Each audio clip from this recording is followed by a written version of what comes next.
কেন স্বতন্ত্র নির্বাচনে হিরো আলম? জাতীয় পার্টি মনোনয়ন না পেয়ে স্বতন্ত্র প্রার্থী হিসেবে মনোনয়নপত্র জমা দিয়েছেন হিরো আলম। জাতীয় পার্টি মনোনয়ন না পেয়ে স্বতন্ত্র প্রার্থী হিসেবে মনোনয়নপত্র জমা দিয়েছেন আশরাফুল আলম ওরফে হিরো আলম। বুধবার ২৮শে নভেম্বর বগুড়া ৪ কাহালু নন্দীগ্রাম আসনে স্বতন্ত্র প্রার্থী হিসেবে নন্দীগ্রাম উপজেলার সহকারী রিটার্নিং কর্মকর্তা ও ইউএনও মোসাম্মদ শারমিন আক্তারের কাছে মনোনয়নপত্র দাখিল করেছেন তিনি। এর আগে এইচ.এম. এরশাদের নেতৃত্বাধীন জাতীয় পার্টি থেকে মনোনয়নপত্রের ফর্ম কিনেছিলেন হিরো আলম। তবে জাতীয় পার্টি মোট ২২০ জন মনোনীত প্রার্থীর মধ্যে হিরো আলমের নাম ছিল না। মনোনয়নপত্র জমা দেওয়ার পর হিরো আলম বলেন, মানুষ আমাকে ভালোবাসেন, মানুষের সেবা করতেই জাতীয় পার্টি থেকে দলীয় মনোনয়ন চেয়েছিলাম, তবে পাইনি। আমি স্বতন্ত্র নির্বাচন করছি।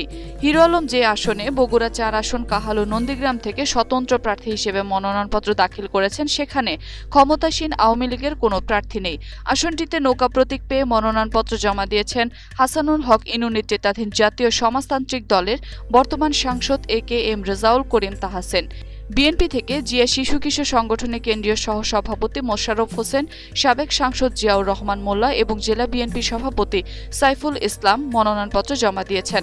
আওয়ামী লীগের নৌকা প্রতীক চেয়ে না পেয়ে স্বতন্ত্র প্রার্থী হিসেবে মনোনয়নপত্র দাখিল করেছেন কাহালু উপজেলা আওয়ামী লীগের সাবেক যুগ্ম সাধারণ সম্পাদক কামাল উদ্দিন কবিরাজ।